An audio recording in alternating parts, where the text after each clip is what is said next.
Good evening and welcome to Illinois Law, brought to you by the Illinois State Bar Association. My name is Nancy Hablitzel and I'm going to be your moderator this evening. Our topic is RTI, which stands for Response to Intervention.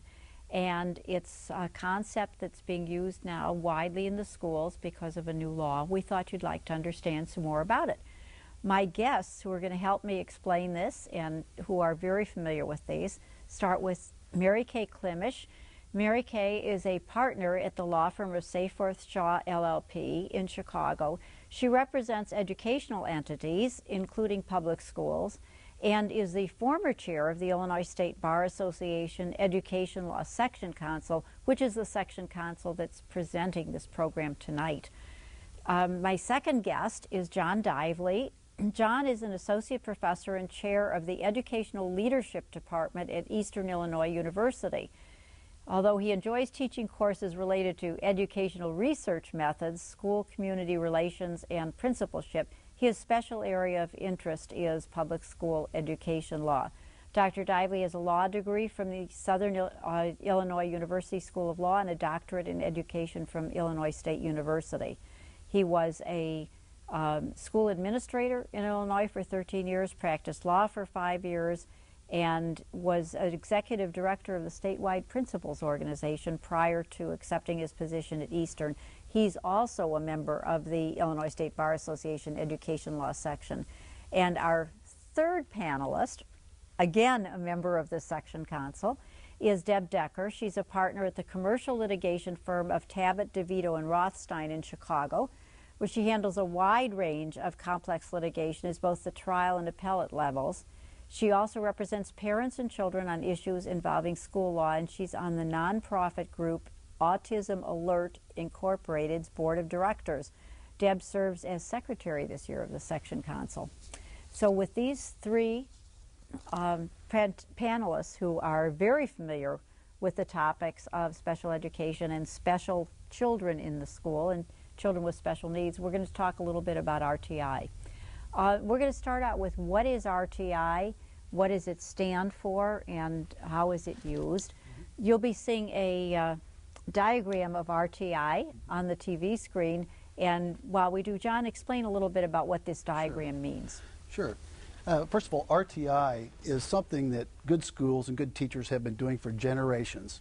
It's really nothing new, and it's certainly something that parents and schools should embrace. What it means is that when students start having difficulties with a particular subject, there's ongoing testing that has occurred to indicate what those problems are, and then the student gets the type of additional help they need to get them back on track with their peers.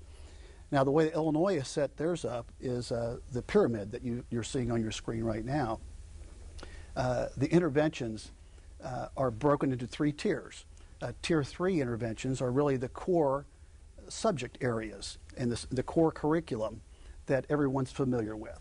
Now, within Tier 3, there can also be a number of interventions that teachers and strategies and techniques that teachers can use to make sure that students, again, are getting the kind of help that they need. Then, and the way Illinois has at least put it out there is that approximately 80% of students would be in that Tier 3 group. And then the next more intensive level of interventions is Tier 2. And 15% of students, it's estimated, would be in Tier 2. And what that means then is that if the Tier 1 interventions aren't working, then more intensive interventions would be implemented. If those aren't working, then there's Tier 3 for 5% of the student population. And those would be the most intensive types of interventions. And Mary Kay, these are not special education interventions, are they? No, these aren't considered special education interventions. They're really considered as part of the discussion with respect to special education, because the law in 2004 was reenacted, the federal law, the Individuals with Disabilities Education Improvement Act, really discussing the need to look at early intervention in the way we, as public school districts, deliver curriculum so that interventions can be exhausted before jumping to identifying students as eligible for special education services, to really look at those students who truly are in need of specialized instruction before identifying them for the need for services. So response to intervention is part of the discussion, but it is not special education. And what would be an example of an intervention that might be tried for a child who may be struggling in Tier 3 and would move to Tier 2? I think the thing that parents need to know is that when we're talking about interventions, we're talking about methods of teaching. We're talking about research-based scientific methods that have been shown to help students learn. And so an intervention is not a bad thing. It is a way to help a child who is struggling with the regular curriculum to succeed and to excel at school. Would this be something that might be known also as best practice? That if you have a child who needs a different way of teaching or a different mode of learning, that you might use that as an intervention? Absolutely. You know, there are so many students learn differently, and they have different skills, they have different aptitudes, and so what RTI is doing, it's making all schools implement those best practices that you're talking about. That if, you know, Jimmy over here is having difficulty reading, then the teacher is going to try some different techniques.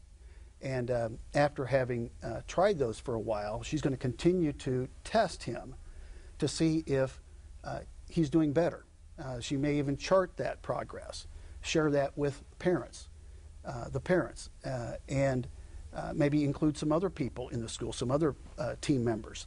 And then, but if it's not working, then we begin to try other interventions. So the possibilities really are endless, as long as Deb pointed out, they're scientifically based interventions. And in this, John mentioned involving the parents. How would the parents be involved in this process? Well, as with education generally, parents are invited to conference with the schools and determining what kinds of issues their children might be having at school, and sharing that information with the parents, and in asking the parents to identify areas of concern that they might be seeing in home, the nature of how children are studying at home or how their children are participating in the curriculum and in their studies while they're working in the home environment as compared to the school environment. And we're going to talk a little bit more after our break about some of the other ways in which parents can be involved, and then what the next step is. We'll be back in just a minute. Thank you for watching.